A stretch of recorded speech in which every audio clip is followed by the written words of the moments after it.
Heroes are selfless and put the needs of others before their own. But how does one embrace selflessness when the choice is between helping patients or securing one's own family? Many of us are parents or have elderly parents who need protection. Join us as we immerse ourselves in the dilemmas faced by our frontliners during these COVID times. Matters of Choice with Boy Abunda. Maraming salamat. Good evening. Welcome to Matters of Choice. I'm proud to be in the presence of doctors. So as we start today with our conversation about Matters of Choice, I'd like to say thank you. Thank you to all. Thank you very much from the bottom of my heart. Pero nais ko lamang po dalhin ito doon sa mga panahon before COVID, pre-COVID days. Naalala ko lamang every day of our lives, we had to deal with questions on matters that required all of us to make choices. And we complained about the world because we thought that life wasn't fair, because we were required to make so many choices and decisions. One day, the coronavirus surreptitiously crawled into the world and into our lives, and we didn't have choices anymore. So tonight, ladies and gentlemen, this even becomes more real and heartbreaking because doctors make choices every day, not for themselves, but for humanity, and to honor your Hippocratic oath. So here on Matters of Choice, please welcome my guests, Dr. Gwen D. Agra, Dr. R.T. Tipones, and Dr. Rodney Jimenez. Magandang gabi po. Welcome to Matters of Choice. Dr. Gwen, you are a pulmonary doctor. You have an 80-year-old mom na hindi mo pa nakikita since COVID, or have you seen her na? Hindi pa, no? Because you have to do your job. You have 3 kids. This is my question, Dr. Gwen. You are a doctor. You're a daughter. You are a mother. In the time of COVID, who are you first? I ask myself the same question, but then I always teach my kids to always do their best in the task, especially to discover their gifts and do their best. In as much as I had doubts, but then this is our calling. This is the time that we stand up and really say to the world that this is what we signed up for. Our next guest is Dr. Rodney Jimenez. He is an internal medicine specialist. His mother is a single mom. He loves his dog, Harry, who's a beagle. Same question, Dr. Rodney. You're a doctor, you're a son, you're a father to Harry. Who are you first? Kaya kami naging doctor is because of we have to serve mankind, humanity. It's a cliche, pero yan talaga yung aming sinumpaang tungkulin. So we have to serve them before we serve our family. Kasi in return, pag napagaling mo yung buong mundo with this pandemic, hindi kakalat yung disease o yung virus to our family. May iwasan din siya. Dr. RT is a pulmonologist. His father passed away of pneumonia in January this year. He has, by now, 1-year-old baby. Same question, Dr. RT. You're a doctor, you're a father, you're a husband. Who are you first? At the start, I didn't want to ask that question to myself, Tito Boy. Who will I be first? You know, like you said, it was my firstborn. My plan was to be with him when he comes out. You know, be there for all his first. No, and then this happened. I do my best to be doctor, to be father, to be son, to my mourning mother. I was also a colleague. I was a colleague to this excellent company of doctors. No, na when I saw the need and when I came to answer the call and I saw them there, so I knew who I was, that I was amongst them, and I was there to answer the call, and that our families had to be there to understand us. Paano nyo ipinauunawa sa inyong mga pamilya? Well, they did ask me that. They asked me to not go. Not go to the duty. Honestly, what happened, I couldn't answer. I alam na nila. They know the kind of person that I am. They know I will help out. All right. Dr. Rodney, ikaw, meron kang karanasan na katulad nun? Yeah, kasi every every week nandun ako sa bahay nila mami with my sisters and with their families and my dog. No, nag-lockdown, talagang sinabi ko na sa kanila, I won't be able to go there anymore. Not yet. No? Because my mom is at high risk of having this virus kasi nasa 75 years old na siya. Exactly nung March 27 ng birthday niya, nandun sa lockdown. Di namin alam paano siya celebrate. I wasn't there when they celebrated her birthday kasi hindi ko pa alam paano i-control yung how will I wash or cleanse myself from this virus, no? Tapos pupunta ka doon sa bahay. Alam na nila yung choice na yun na noon pa na lagi akong hindi makakapunta pagka merong emergency, pagka merong as a doctor, alam na nila yun. Dr. Gwen, I want to hear you. My kids already knew naman way before na I would work even on Sundays and holidays.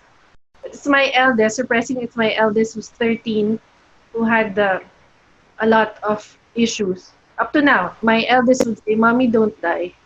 Mommy, please don't die." So it was really so hard.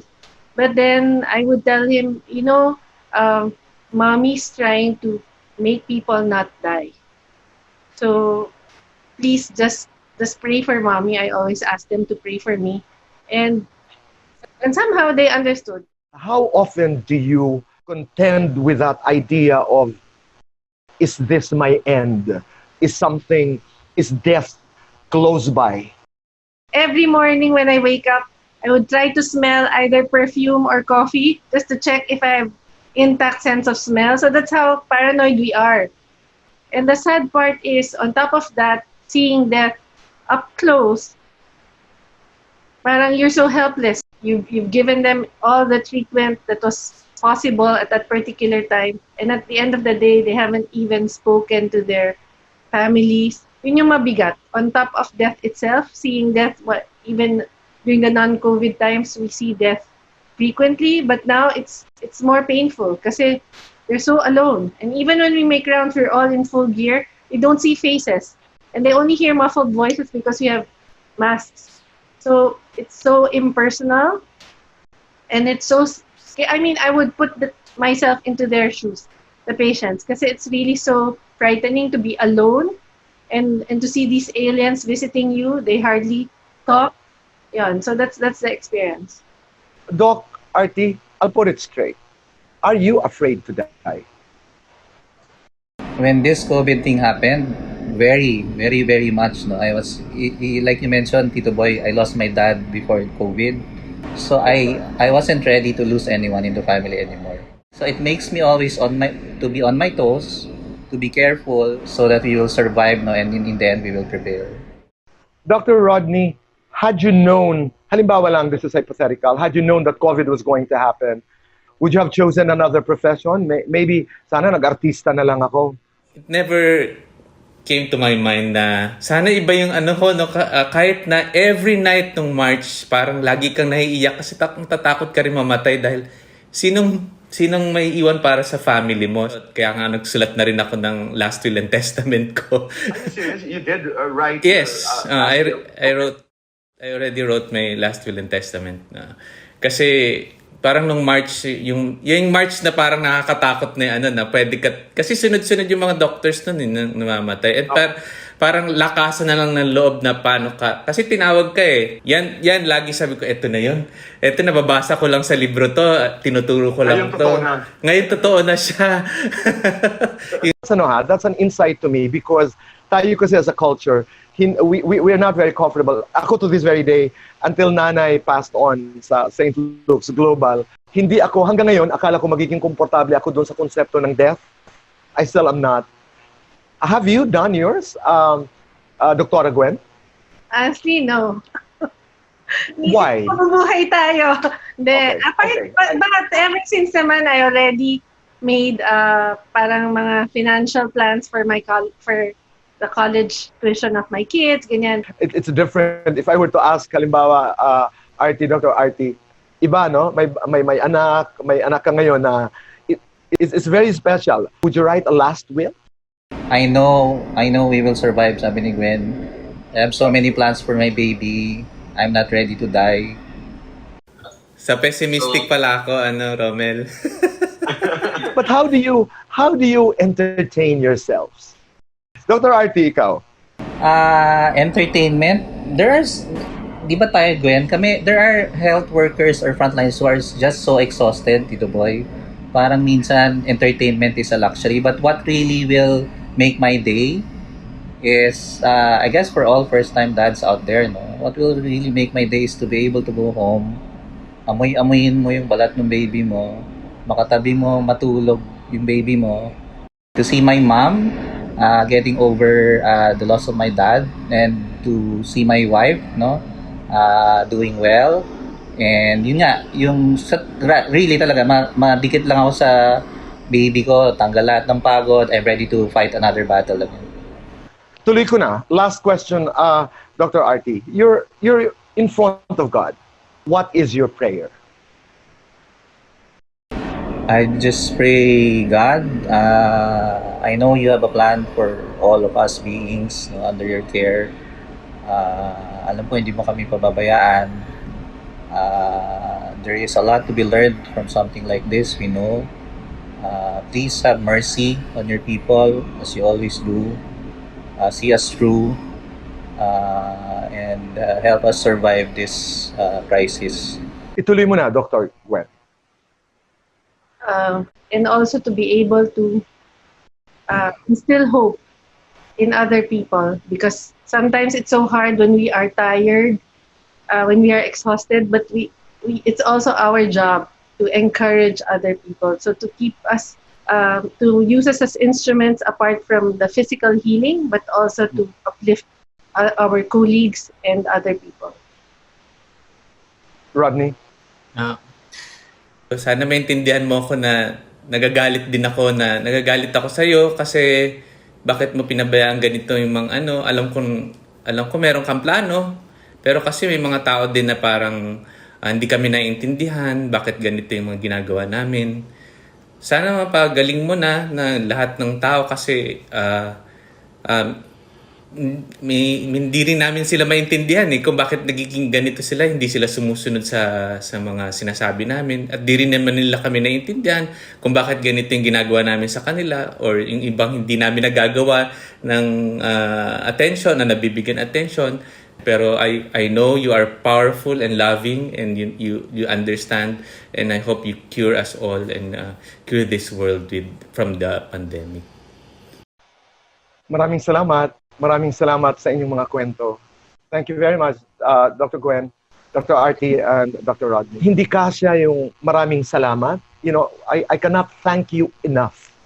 You have a new baby, you have parents to take care of, you have children to take care of, yet you choose to be where your oath dictates you to be.